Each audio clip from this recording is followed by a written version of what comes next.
j'ai su au fait que les vocabulaires ou bien les mots qu'on emploie ici ne sont pas forcément, n'ont pas la même signification qu'en France, quoi.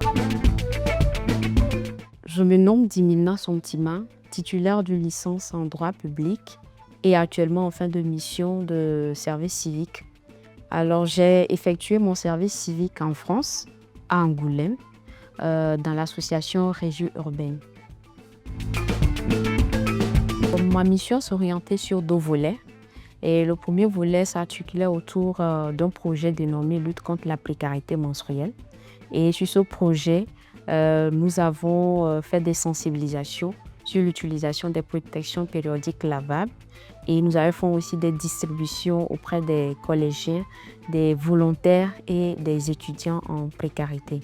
Et le deuxième volet de mon service civique s'articulait autour de la médiation et lien social. Et sur cet aspect, j'ai travaillé avec les femmes des quartiers prioritaires qui sont un peu dans la précarité et je les accompagnais sur plusieurs ateliers, notamment l'atelier Mecha Girl, où c'est un atelier de mécanique où les femmes viennent avec leur véhicule sous la supervision d'un garagiste ou d'un mécanicien.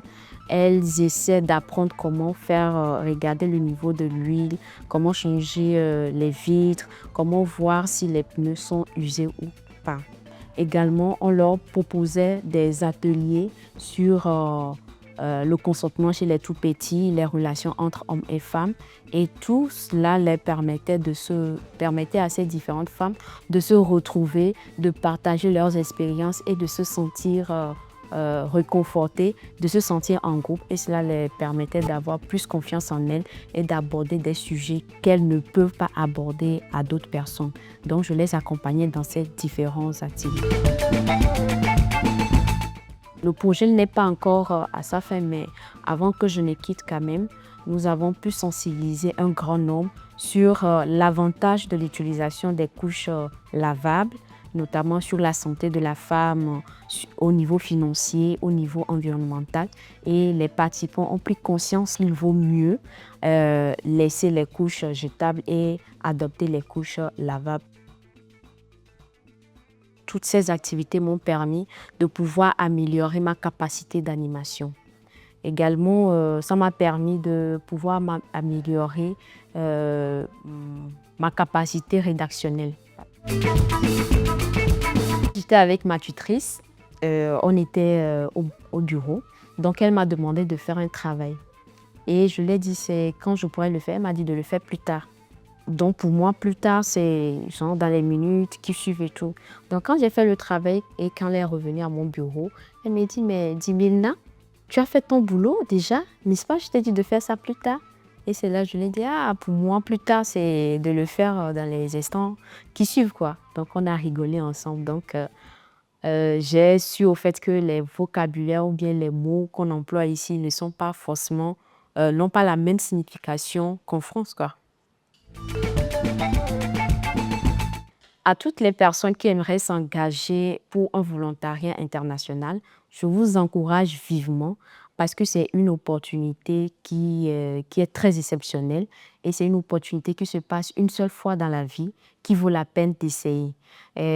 Au cours de la mission ou au cours du volontariat, tu pourras acquérir plein de connaissances, plein de compétences et tu pourras aussi avoir l'opportunité de vivre l'interculturalité dans un pays qui t'est inconnu et ça te permet quand même d'avoir un esprit critique et un esprit ouvert. Donc, dans tous les cas, tu sors gagnant. C'est à l'attention de l'ANVT et de France Volontaire en général, des organismes qui s'occupent du volontariat international. C'est par rapport à la durée de la mission. Je n'ai pas vraiment vu les résultats concrets des différents projets. Alors, pour avoir des résultats, il faut d'abord avoir une mission un peu plus longue pour pouvoir mesurer les résultats que voilà, le projet a apportés. Je vais continuer en master et aussi j'ai un projet qui me tient à cœur. C'est un projet qui est lié aux jeunes filles de mon village parce que j'ai observé que voilà, dans le village natal, c'est-à-dire Niangoulam, c'est un village qui est situé dans la préfecture de Sotoboua. La plupart des filles tombent enceintes déjà dans dans leur phase de puberté. Et moi, je pense qu'il faut quand même une figure des choses qui leur motive d'aller en avant, de maintenir leurs études. Et même les filles qui ont des enfants, au lieu de rester à la maison, mais de continuer les études après l'accouchement. Donc, je pense que, voilà, après mes études ou au cours de mes études, je pourrais mettre en œuvre ce mini-projet afin d'encourager les jeunes filles de mon village voilà, à entreprendre, à aller à l'école, à avoir une formation professionnelle qui leur permette d'être indépendantes.